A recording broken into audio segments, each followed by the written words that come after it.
Bismillahirrahmanirrahim. Respected teachers and my fellow students, Assalamu alaikum. Today I am giving a review presentation on a very famous book which is related to psychological behaviors and critical thinking. First of all, let me introduce myself. My name is Farooq Ali. I am the student of second semester of MSBA HRM. Well, the name of the book is Thinking Fast and Slow, which is written by Daniel Kahneman, who is an Israeli, basically an American Israeli, who spent all of his life in study critical thinking and mind sciences. Moreover, he is also a Nobel Prize winner, a behavior economist, which he won due to his sublime work on behavior sciences.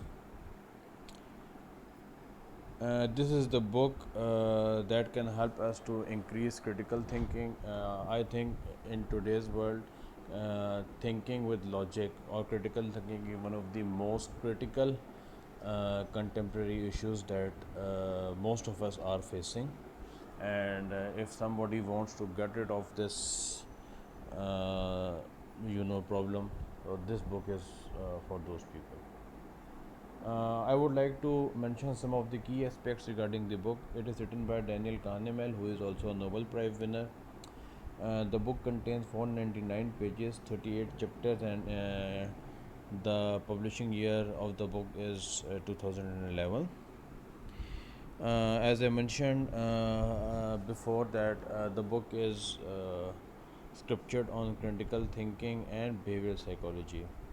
Uh, First, to proceed further, there is a warning. This book is not for the skimmers, but for the avid readers who likes reading and they have a taste of reading thick material book. This book is it is not an easy book. Let me tell you, because of its you know too many terminologies related to psychology. So if a layman like me has to read it, he has to consult Google. He has to he has to search for different meanings and terminologies like heuristic biases, cognitive ease, statistical biases, validity, mental cognitiveness. So this book is I would definitely recommend people who are aspirant of psychology and who wants to change their thinking.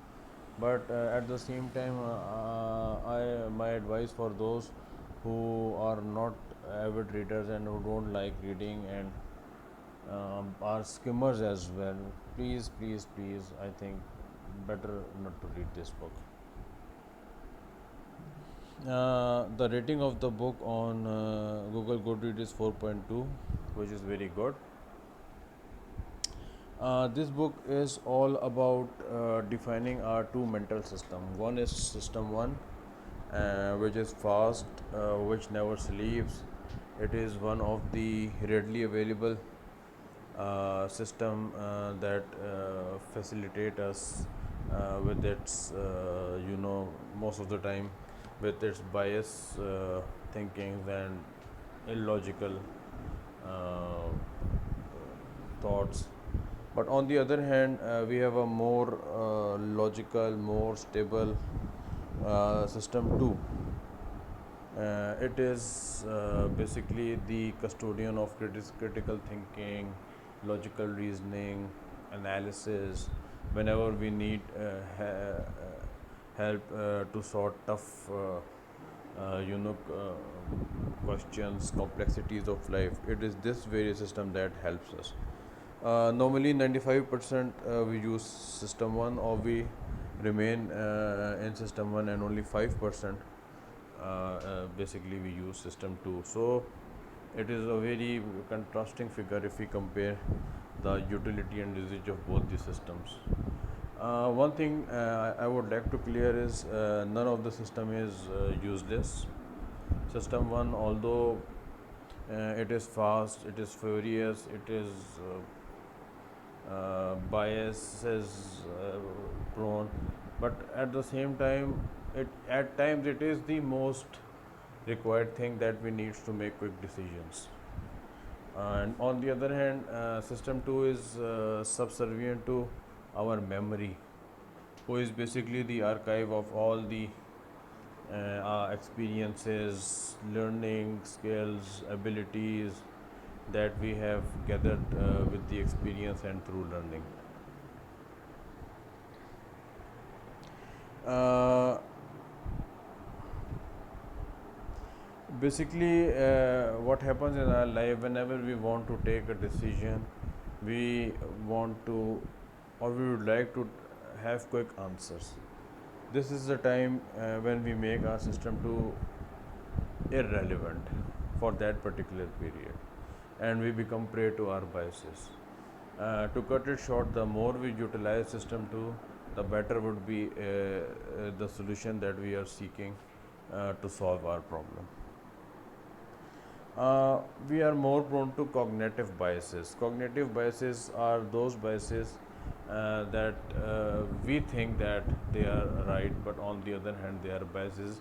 These are the biases that we have gathered from our normative behavior, from our close family and friend circles, or on the basis of our intuitions as well. These are intuitive thoughts that we think are conclusive and we believe them to be true.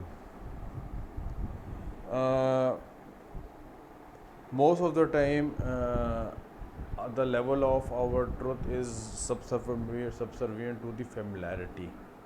The more we are familiar to a thing, the more we believe that it is true. And the more we see or a change or a new thing, we have to take certain time to absorb that thing, even though it is 100% correct. One thing I would like to mention is that it's basically the validity of data that we collect and absorb into our memory.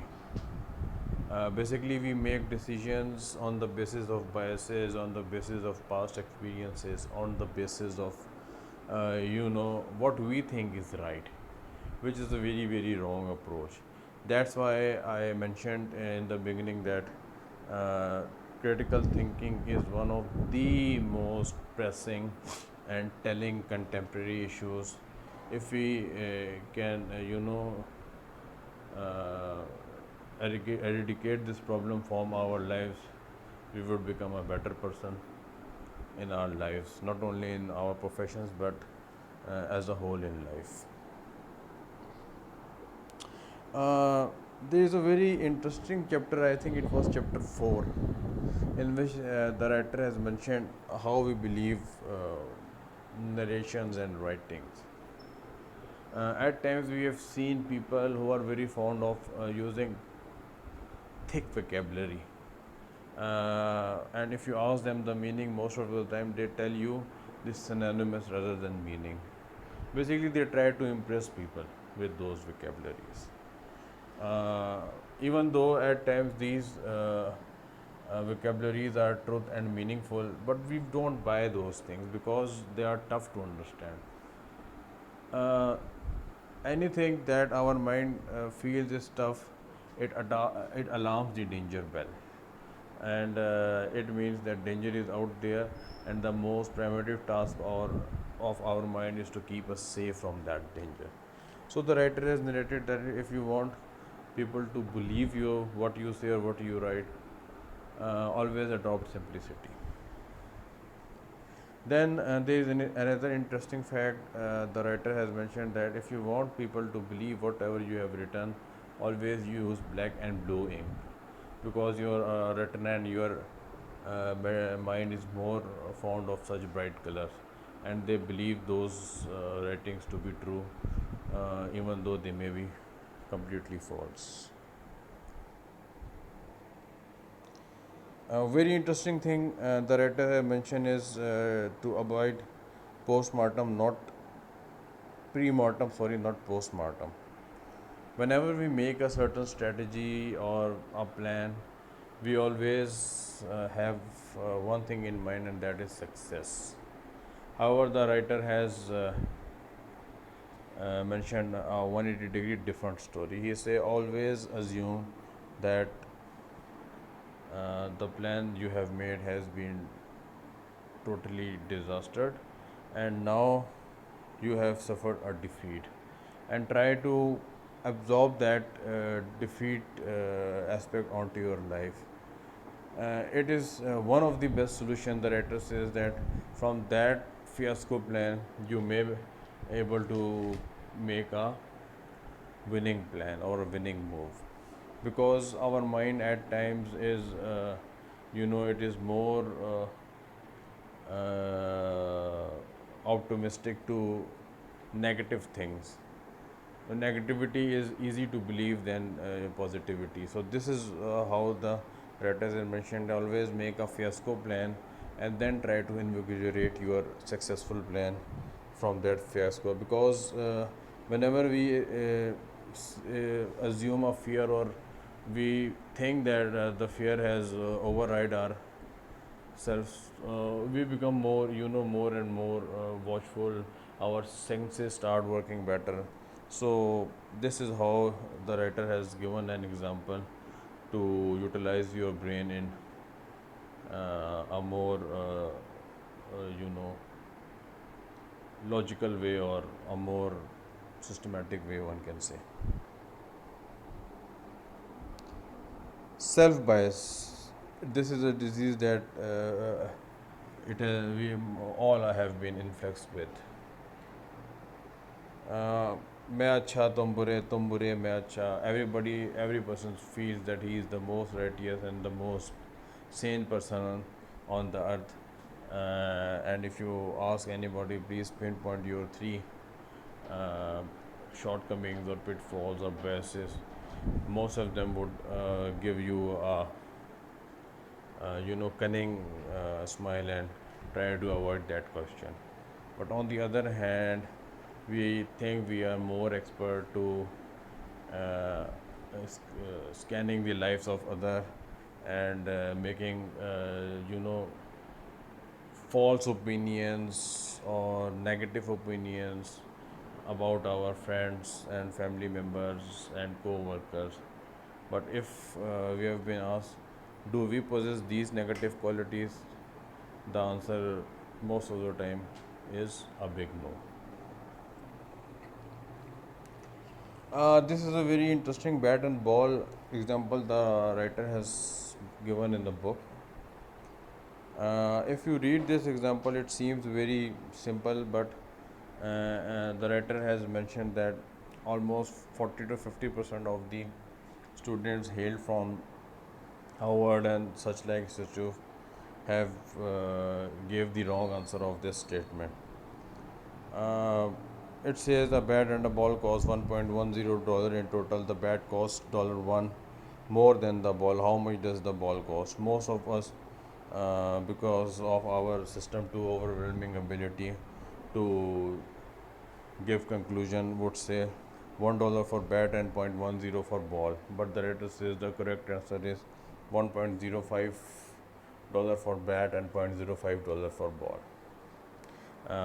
The remedy to overcome this jumping into conclusion problem the writer has given is to think twice before giving answer to any question, be it easy one, be it a tough one.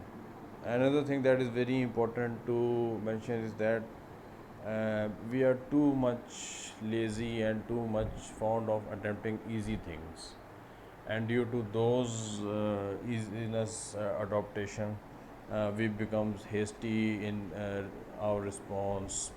We don't evaluate whatever we want to conclude. We don't respect opinions of the others, even though they may be true and we might be wrong. So basically, human is lazy by nature, and same goes to our mind, who always wants to sleep, especially the system 2, who is the custodian of all the data bank and archive that we gather through experience, knowledge, and skills. But hardly without our will and intention it comes to rescue uh, against our biases and negative thoughts. So, best remedy is to think before you leap. There are certain decisions that we make from two systems. Love at first sight. Whenever uh, counterpart says that I love you after 10 to 15 minutes meeting, it is basically they have been overwhelmed by their system one. They are just seeing a narrow picture, which is which may be the physical appearances or only one quality that has attract their mind and soul. However, better would be again to adopt a think before you leave policy. Tasks we master through practice is I have written system one, but it is basically the system two domain. Voting, which is very important aspect of our life. We vote without thinking. We vote on personalities, norms. Why? Because our system one prevails us. We never ever allow system two to evaluate, analyze who would be the best. I would say a servant who has the guts and ability and intent and integrity to serve the nation. But we are always subservient to our system. Critical thinking, analysis, they are all system 2 babies. Opening of new business venture. This is again a very interesting phenomena in which we always consult system 1. I'll give you a very good example which is very common. Uh, Suppose our next door neighbor is a very rich person and he owns a dairy farm. So whenever we see him, an intent or a desire influx in our mind that whenever Almighty give me money, I would also follow his suit and would going to start a dairy farm business.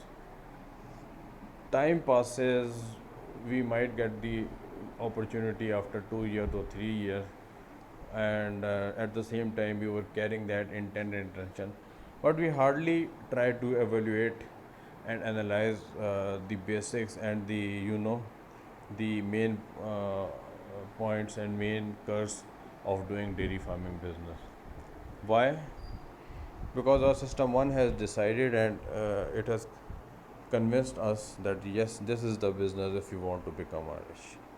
And this one line phrase is the only effort or research that we perform, and that's why we fall prey to our biases. Statistical forecasting is again because quantitative data is involved. It is always the baby of your system 2. System 1 has not the capacity and capability to perform such numerical tasks at his own. Jumping on to conclusion is our favorite hobby, I would say. Every time if someone asks us a complex question, we were always eager to reply in a way that we knows everything, especially in Pakistan, where every Redawala is a politician, where every Nai is a would-be prime minister, where every Chapdiwala has a potential to uh, make a nuclear bomb for Pakistan. Analysis are good analysts, we all are. We are born analyst or erudite. And why? Because we all are try we try to portray our importance over others, or rather than to others. That's why we behave as if we have the solution of each and every problem of life. One more interesting thing I would like to share is that gentleman Daniel Kahneman is by education he is a psychologist, but he has won a Nobel Prize on behavioral economics. Such examples are very rare that a person who don't possess any degree who never went to university for that particular subject has won the Nobel Prize. It doesn't. I don't know, but I would like to say that degrees are important. They have their nuisance values, but practicability and how you absorb knowledge and how you transfer your knowledge to others is the most important thing. Understanding of the knowledge is must. Many of us are having a sublime CGPA of 3.5 or 3.7 and 3.8, but unfortunately they don't know how to reply basic questions of the subjects. And again, another bias of our mind is we are very fond of jump onto high level education, but our main basic structure is weak. We try to read thinking fast and slow at one go, but we don't try to read those documents which are prerequisite. Why? Because we are by nature are easygoing persons and we love relaxations and ठंड माहौल वाले लोग हैं हम. Then I think I have ample described this phenomena in the previous slide. We are basically erudite. Erudite is a person who thinks that he knows everything, but factually he knows nothing. The main problem of our people, especially people of Pakistan, what I have observed with my observation is that we don't have content to deal with. हमारे पास content नहीं होता बात करने के लिए, but we try to engage in every complex matter जो कि हमारी ज़िंदगी में कभी दूर से छू के गुजरा भी ना हो. Content is the main thing. Content is the basically data that gives you a competitive advantage over your rivals, be it you are a student, be it you are a profession, be it you are a politician, anything, everyone. If you don't have the content, you are erudite. आप सिर्फ बातें बनाते हैं और हवा में उड़ाते हैं और हर जुमले में आप कहते हैं मेरे ख्याल से. जब आप मेरे ख्याल से कहते हैं तो आपका कोई ख्याल नहीं होता. या तो आप अरस्तू हो, सुकरात हो, आपने कोई किताब लिखी हो तो, या लामा इकबाल हो चलें.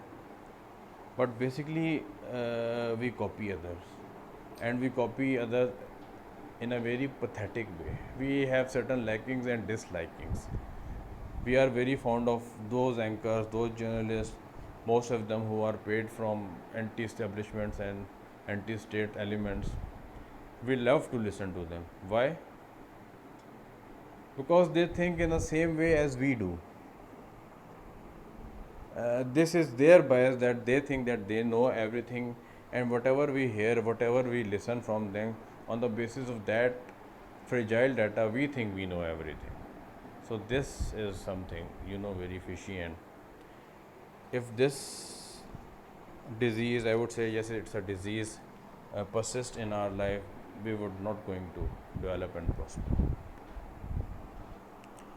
What you see is all there is. Again, a narrow-minded approach that we follow, and the writer has described this sentence. I think many a times, I think this sentence is the part of each and every chapter.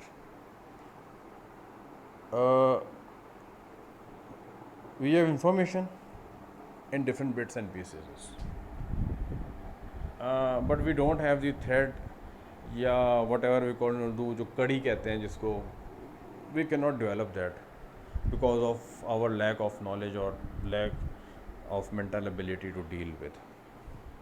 Again, this is the bias of system 1.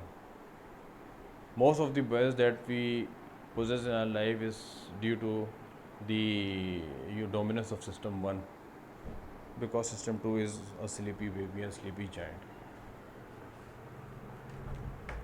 So we make conclusion on very narrow things, narrow data. I don't exactly remember the page. The writer has mentioned that there are a few researchers who, with intent, keep their sample size small because they want to ceremony their premeditated results on their so-called researches, and that has nothing to do with main population because of the fragility of their sample size. But again, we believe what we see is all there is. Actually, it is not. We are more uh, subservient or prone to symptoms. We make decisions on the basis of symptoms. There is an absenteeism in an office. This is a symptom. We fire that gentleman. He might be ignorant because of obvious reasons. In order to get the investigation, a valid investigation, we have to, we have to postmortem, we have to conduct a postmortem, and we have to reach to the problems. Only then we'll able to get the true outcome, and that symptom may be removed from the system.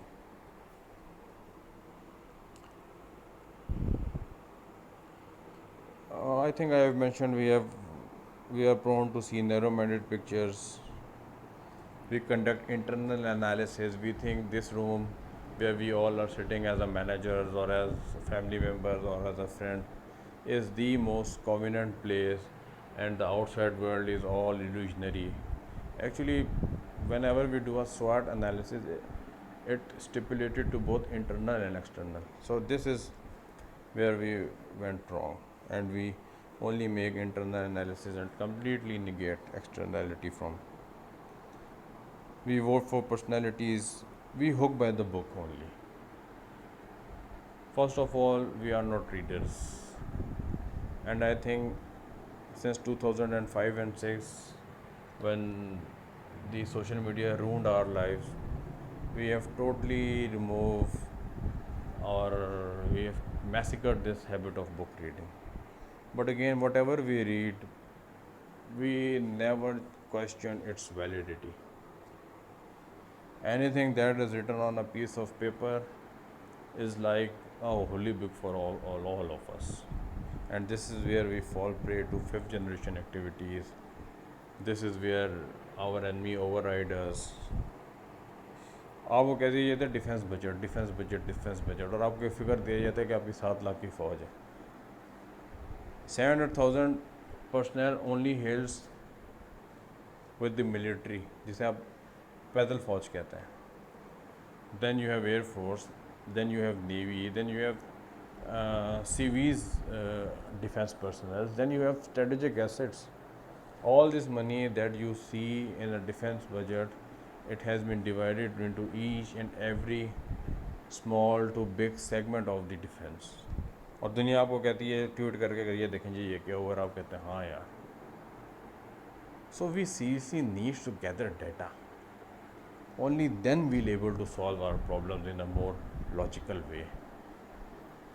जब तक हम अपने आप को ये media journalist और ये social media तस्वीर है, तस्वीर के नीचे कोई अल्लामा इकबाल की कहते हैं कोई तस्वीर लगाएं, कुछ भी लिख दें, people would believe it because it has been written on the picture of the Qaid-e-Azam. Even in religion, I think not most of these, some of the Qurans that are present in the shape of applications, they are not legitimate. Have we ever questioned their legitimacy? No. Why? Because again, we are all subservient and we are all slaves of system 1. The risk attitude spectrum. I read a book, I think I made a review of it as well during my MBDA class. It was about Israelis. My memory is very weak in remembering name. I read about a gentleman who was by profession a computer scientist, and lately he became the chief of Israeli IBM Dell, I think. Sorry. Okay, I'll tell you the story. And it was a time that it was the era of Arab-Israeli war, and the company was at inception level. He took a very risky decision, and he convinced his bosses in the United States that come what may, whether the Iraqis fired chemical weapons or whatever, the factory would not going to stop. Yes, Israeli intel. Uh, the resistance came, but he took the risk. And I read a book about leadership, which was written by this gentleman, and he said that that was the decision that convinced the world and the United States that stylists have the guts, knowledge, and ability to survive in crisis.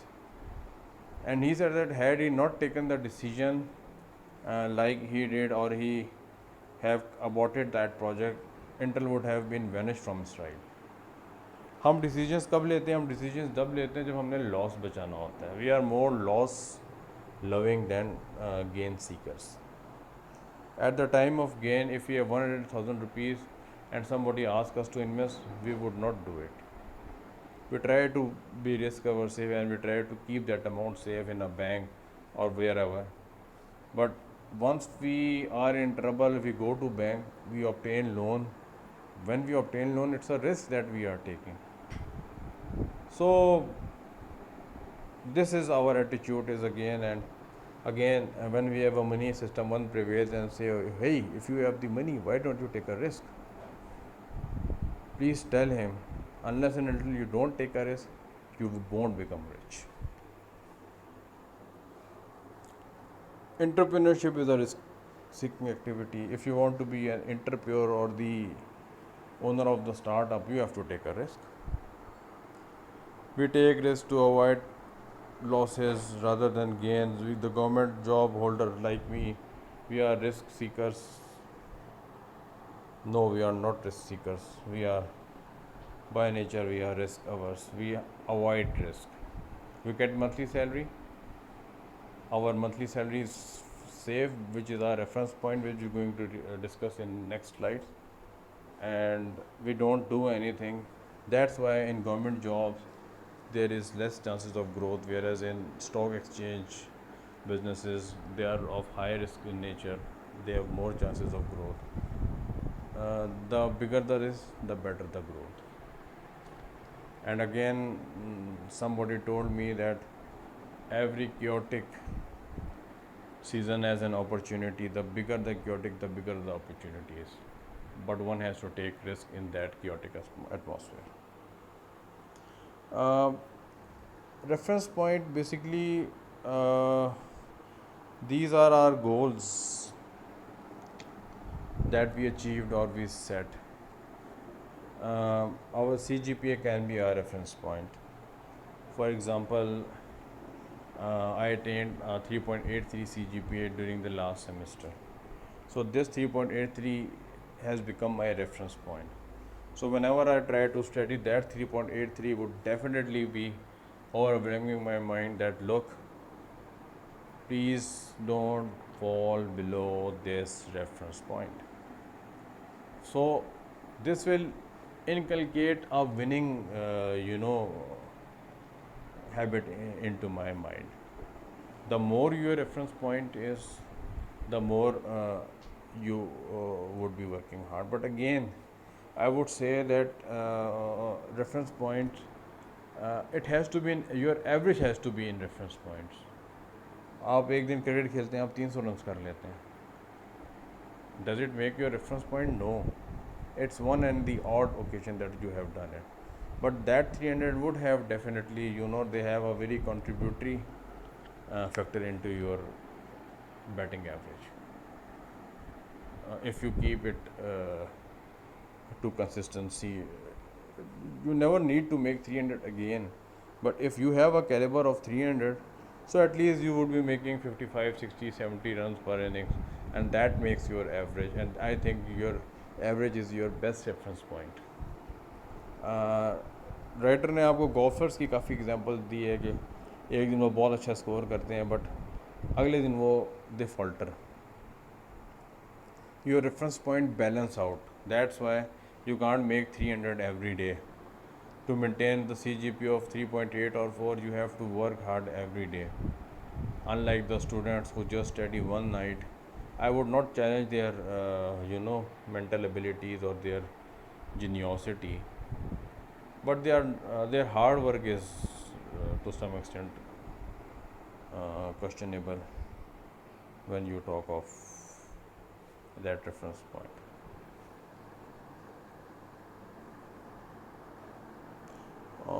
Reference point is basically the threshold of the life. Halo effect, my favorite. Let's suppose I am an HR manager and I have to conduct an interview.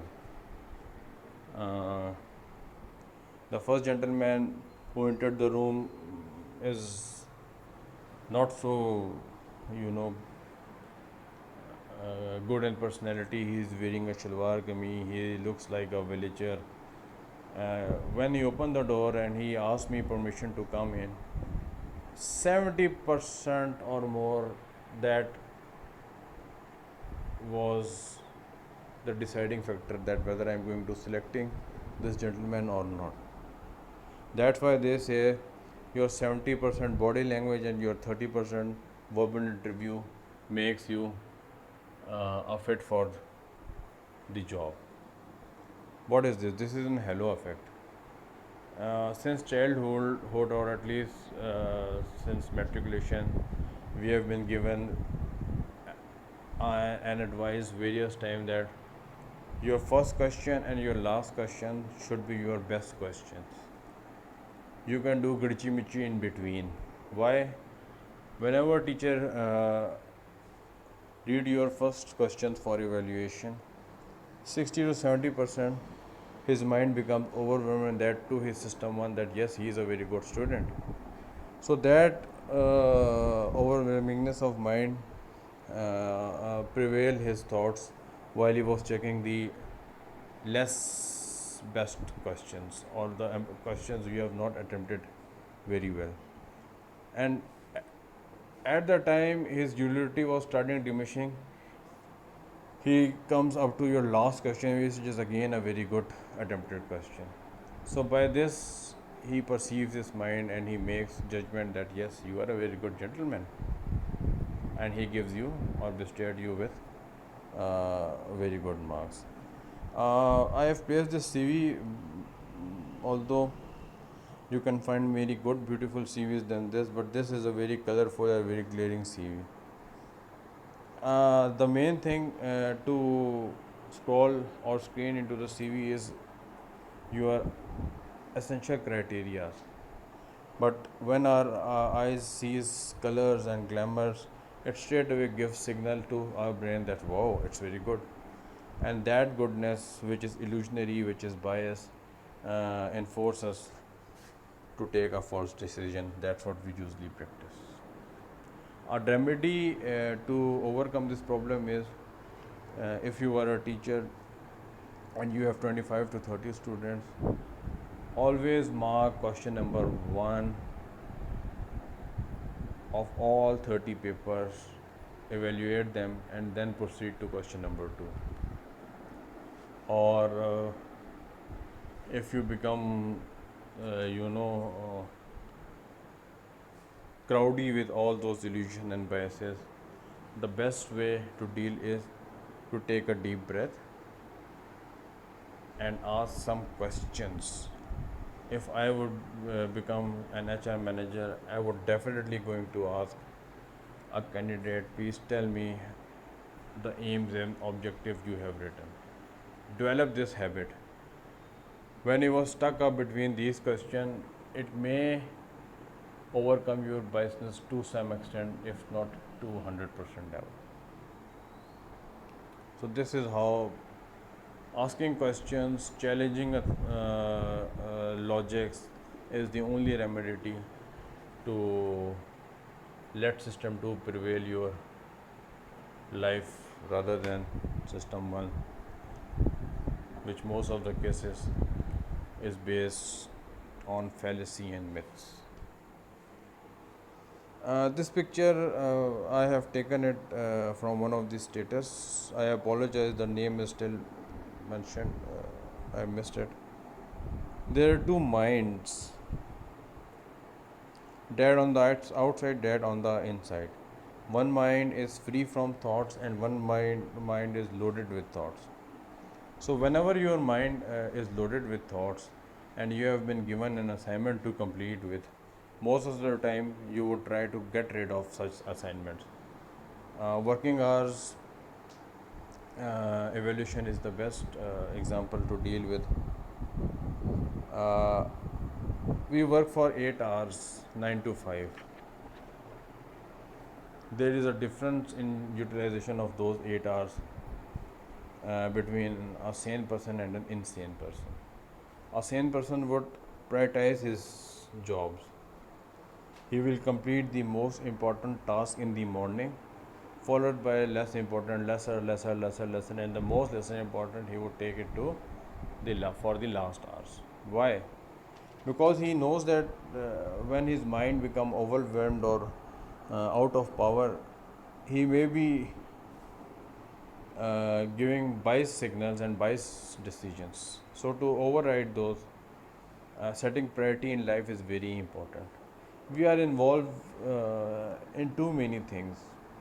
We like multitaskers, but the main problem with I myself is a multitasker. The main problem of multitasker is that they are like an all-rounder. They cannot become specialists, or they are very fragile to get stuck into mistakes as well. And I don't know, but this trend is expanding with like a cloud in the world, that people prefers to have multitaskers rather than specialists. Specialists will do one task at one time, or he might be the master of only one thing, but he ensures that the knowledge he has could not be challenged by anybody in the world.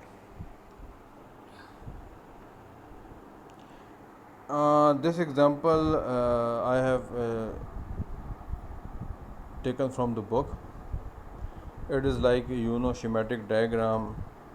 Uh, Assume that on the left hand side we have independent variables, and on the right hand side we have dependent variables. It states a repeated experience, clear display, primed idea, good mood, ease your mind, easy mediator. That resulted in feels familiar. We have discussed familiarity, we believe it a truth, feels true, feels good, and feels effortless.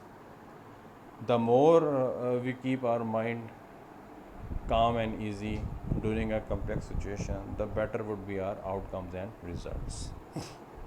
The more we our mind is dominated with this complex situation, the less fruitful results we will attain.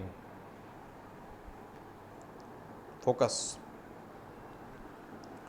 If you see this picture, you see very blur images around that red written focus. This is how we see things. I mentioned that our judgments mostly are based on one single aspect. We like Ferrari. Why? Because it's a Ferrari. We buy, let's suppose, Gul Ahmed because we have been impressed by a model wearing that thing.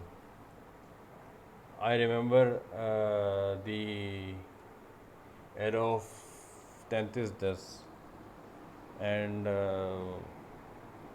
people having my age or above, they still remember the advertisement that was thrown by the Nokia was that I think a girl was sitting on a table in a restaurant, and a guy was sitting nearby, and he had a telephone, a big telephone in size, an old mobile phone, and he received a call, and he picked, and after that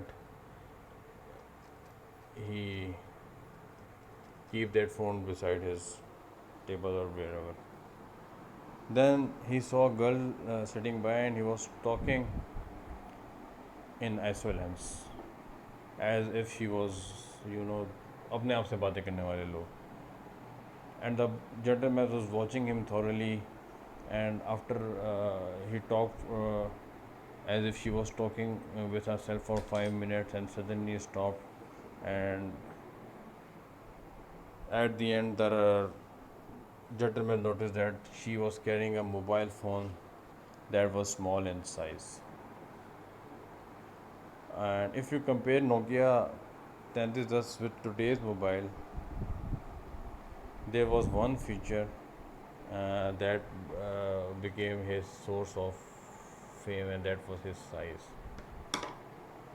So, marketing gurus and sales personnel, they engage our thinking abilities on one quality: repetition. They repeat this thing through advertisements, through promo, so many times, so many times, so many times, that we become induced to these things. So this is how they capture their market.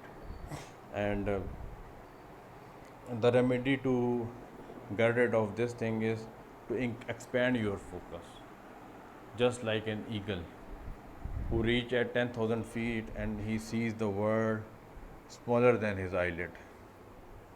This is the only remedy and only solution. हम जब भी अपनी ज़िंदगी में फ़ैसले एक या दो चीज़ों पे करते हैं, हमारे ज़्यादातर फ़ैसले क्यों होते हैं? यार वो मेरे दोस्त ने लिया था, यार उसकी स्क्रीन बड़ी अच्छी है, यार उसका कलर बहुत अच्छा है, यार वो बहुत खूबसूरत है. यार we needs to identify our need. Our most values are luxurious than needs, and this is how marketers have ruined our minds and mental abilities to think. आपको साथ प्रोमो देते हैं, आपके साथ एडवर्टीजमेंट करते हैं, इतनी दफ़ा करते हैं. Peak time, what is peak time? This is the time. क्या टाइम होता है? रात के 9 बजे. कभी 6 बजे पीक टाइम आया क्यों? आपका दिमाग थक चुका होता है. Our mind becomes too overwhelmed to think, and again a glamorous it comes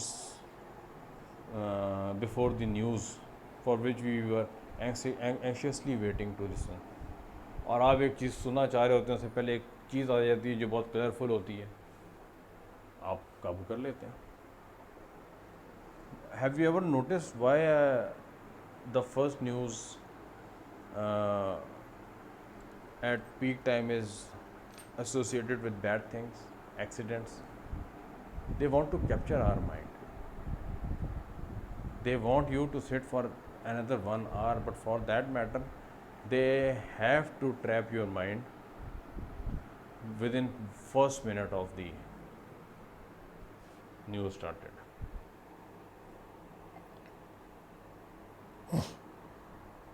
Ease out mind.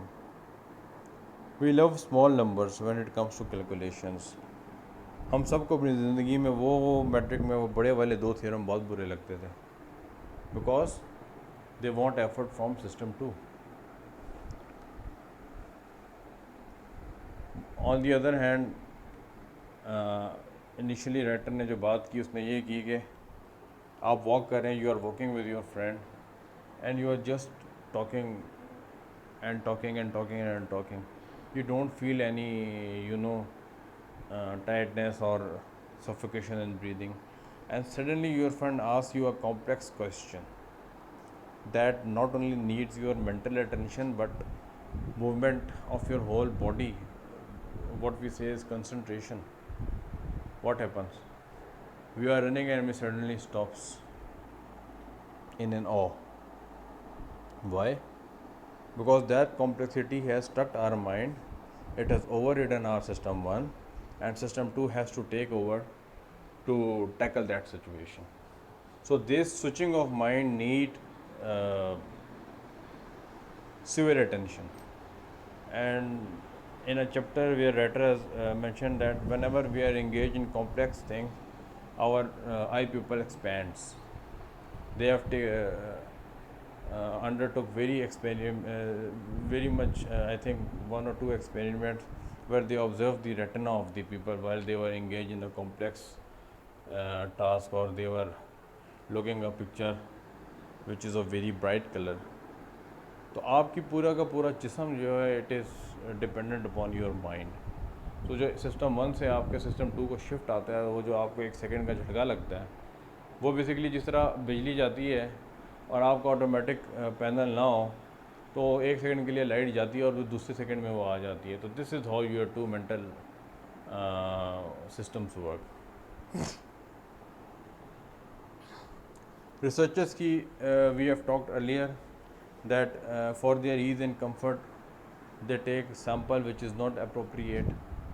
The sample size is not a true representative to the population, and on the basis of that, biased data, they generate conclusions, and those conclusions are like covenant verses for us, because it has been conducted by a well-known researchers, and that too he has able to publish these biases into a very well known research journal. तो लिखी हुई चीज़, ऐसी चीज़ जो आसान हो, ऐसी चीज़ या ऐसा शख्स जिसके नाम से पहले अल्लामा आता हो या मोहम्मद आता हो, दाढ़ी वाले लोग हमें गलत नहीं लगते. क्यों? क्योंकि we have some relationship of trust with these people. Every Muhammad Nauzubillah cannot be Muhammad sallallahu alaihi wasallam. Every Allama cannot be a Dr. Muhammad Iqbal, and every Qaid cannot be a Qaid Azam. Why politicians are so much obsessed to steal the name of Qaid? Because it hurts in our mind. Yes, हमें इस दिमाग को ठक करके लगता है, ये चोट लगती है हमारे दिमाग को, झंझुड़ता है, कायद आ गया भाई. क्यों लोग जो है वो आपका ख़ातिम को पसंद नहीं करते? Because it reflects slavery. हम दीन के नाम पे क्यों बिदक जाते हैं? क्योंकि हमारे जो सिस्टम 2 के अंदर डाटा है कि बग़ैर सोचे समझे दीन पे अमल करो. हालांकि ऐसा नहीं है. दीन की समझ को इबादत कहा गया. It is a very secret and noble thing. I think being hafiz is an honor, but understanding Quran and spread this light into masses is more convenient and noble task. हम कुरान पढ़ते हैं, समझते नहीं हैं. समझना मुश्किल है, पढ़ना आसान है. पढ़ना भी मुश्किल था, लेकिन repetition कर करके now we have become master of it. But unfortunately we don't understand its meaning, which is a big thing. हमारे लीडर्स हमें इकोनॉमिक के ऊपर ऐसा झंझोड़ते हैं, ना हमें जीडीपी का मतलब पता है, ना जीएनपी का मतलब पता है. यार थोड़ी इन्वेस्टिगेशन कर लो, देख लो भाई क्या चीज़ है, क्यों है. तो कुछ प्राइमिंग वर्ड्स होते हैं, जिस तरह मैंने आपसे नाम लिया, आपको कहूँगा रेड, आप कहेंगे एप्पल, आप कहेंगे मोहम्मद सादिक, आप फ़ौरन मोहम्मद को जो है वसल्लम के नाम के साथ रिलेट कर लेंगे. हम इस तरह बेवकूफ़ बनते हैं. हम दाढ़ी देखेंगे कि क्या बारिश शख्सियत है जी, टखने ऊपर थे. क्यों? प्राइमिंग इफेक्ट था. आपको दीन याद आ गया आपको, और दीन हमेशा सच्चा होता है. Ego depletion. We absorb our willpower into complex tasks, and whenever we take on another work we make a bad decision or a biased decision. आपकी जो विल पावर होती है ना, वही सब कुछ होता है. Your willpower is your real strength, and it comes with practice, knowledge, skills, data. You needs to have a data, true data. आजकल दुनिया में डेटा का बिजनेस होता है. कभी सुना तो दुनिया में कि डेटा का बिजनेस होता है? Why? Because it is easy to manipulate. It gives different aspect of your life which are unfortunately true. Artificial intelligence through Facebook आपका डेटा गैदरिंग की जाती है, और कोई भी जो है hostile element, if they get this data they can use it against you. हम हर इंफॉर्मेशन देते हैं, हम हर एप्लीकेशन साइन करते हैं, उस पर हम खुद अपने आप को we confirm that कि yes we have read and understood whatever it has been written, which is written in very small and unreadable language. And If everything comes bad, what we can do? We can't do anything, because we have himself agreed to all those terms and conditions. And if you read those terms and conditions, it is mentioned that the application and the thing that you are using is harmful. But have we ever taken heed? No. तो ego relation में भी ये होता है कि मैं सारा दिन दफ्तर से करके काम आता हूँ, मुझे असाइनमेंट करनी होती है, क्योंकि मेरी विल पावर नहीं होती, मैं गलत काम कर देता हूँ। एफर्ट तो मैं बड़ी करता हूँ, लेकिन मेरा दिमाग काम नहीं कर रहा होता। My mind was totally sleeping and tired. System 2 की बात कर रहा हूँ, I am not talking of system 1।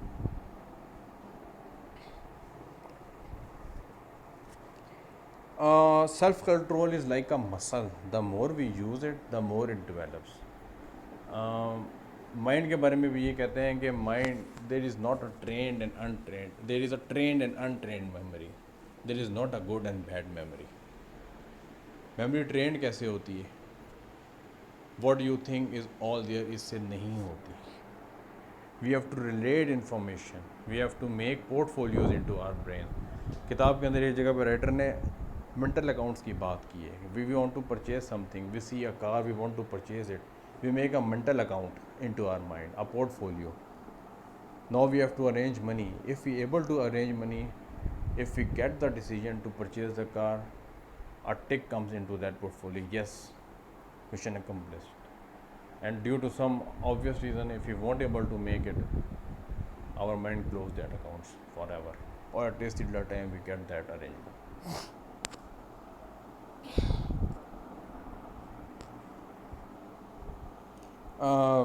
I found this picture very interesting. The gentleman is sitting with a pizza. He might be practicing diet. When his willpower was full, he was not noticing that pizza or not taking interest. Suddenly, while he was sitting out there, he was doing something. His mental power was getting weak. So he said, okay, the pizza is near. But even then he won't take a bite. Then suddenly his willpower starts depleting more and more and more, and then he say, I think it make no difference if I take a small bite. Or he convinces his mind, okay, I might observe a cheat meal today, which is very important if you want to keep your weight reduction going.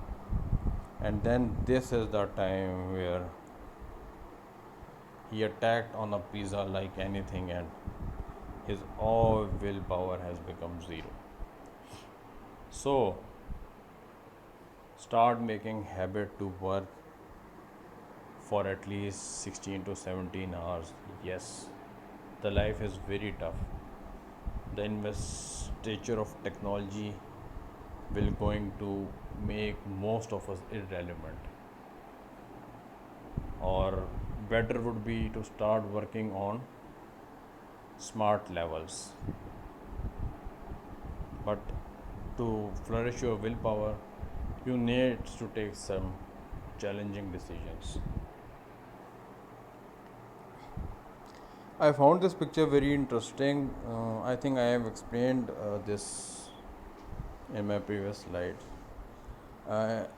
Before I conclude this session, one thing I would like to explain is that there is some difference between a summary and a book review. I explained a summary, I did not explain a book review yet. The summary is basically the key points and key aspects of any book. आपकी 499 सफ़े की किताब थी, आप उनको 50 में कर दें। जब तक आपने ये नहीं बताया कि ये चीज़ मेरे हिसाब से ठीक है या ये चीज़ मेरे हिसाब से गलत है. Now I would like to explain what a summary is and what a book review is. A summary is basically a narrow down effort of a book, but your content remains the same. A review is a review in which you explain the efficacy of the book, you explain the target audience, you explain a little bit about the writer, you explain the first page, why the writer has selected this page, you explain the title of the book, why this title has been selected, why not other titles have been selected. Then again you envision chapters title as well, and you try to give your candid opinion to others that whether one should take on this book or not. As I have mentioned in my beginning paragraph, that the book that I have been assigned for, I thank you for respected teacher that he assigned me this book, because this book is nothing but a sheer knowledge, and I intend to read it again, uh, and not like this, but I would like to read it as if I am taking a sip of tea. So if you ask me whether I should recommend this book, yes, I would recommend those books. But before you take on this book, I would recommend you to skim all those reviews and summaries that is available on the internet. This will act as your prerequisite knowledge, क्योंकि ये किताब जब आप पढ़ेंगे, एक तो किताब lengthy है, the material is very thick, the content is mostly related with behavioral psychology and mental cognitive biases. So one would start feeling boredom. फिर हमारा एक प्रॉब्लम ये भी होता है कि हम जब किताब पढ़ते हैं तो हम कहते हैं पूरी किताब, wrong approach. We have to take on the book by sentence, paragraph by paragraph, chapters by chapters, and at the end we'll complete this process. हम इसी तरह क्लास का सिलेबस भी पढ़ते हैं. क्या होता है, विल पावर ख़त्म हो जाती है. जब विल पावर ख़त्म हो जाती है तो हिम्मत हौसला करके तसल्ली दे दे कि आखिरी रात तक आ जाते हैं, और जब आखिरी रात तक आ जाते हैं तो समझ कुछ नहीं आता, बूटी बना लेते हैं. मैंने एक जगह पे एक बूटी की एग्जांपल दी थी, लेकिन आई ओवर राइट दैट. तो yes, I have found many reviews on the internet who have claimed that after reading the book they felt change in their lives. Their thought process become more prudent and more robust. So my advice for ordinary readers is, please take on some small scripting chapters or summaries related to the book, easily available on the internet, and then if you get familiarization with its thick content, then you may start reading this book. और मैं हमेशा एक और advice ये करता हूँ कि हर book का प्रीफेस ज़रूर पढ़ा करें, लास्ट चैप्टर ज़रूर पढ़ा करें. अगर आपके पास किसी बुक को पढ़ने का टाइम नहीं है तो उसका आखिरी चैप्टर ज़रूर पढ़ लें. पहला और आखिरी पढ़ लें तो बहुत अच्छी बात है, लेकिन आखिरी चैप्टर ज़रूर पढ़ लें. आपको कुछ ना कुछ देखें, ये तो क्योंकि रिव्यू था, समरी थी, असाइनमेंट थी, इसको मैंने थोड़ा सा लंबा किया, वरना मेरा एम ये होता है कि हर बुक में से 5 से 10 पॉइंट्स आपने सीखने हैं एक गो में. आपको बुक अच्छी लगती है, आप दोबारा पढ़ लें. इससे ज़्यादा आप you can not sustain that knowledge. Knowledge retention is an art. If you can't handle your knowledge and retain it to your memory for a long time, and you are not in a position to transfer it, कोई फ़ायदा नहीं है. This is all about from my side. Thank you very much. Allah Hafiz.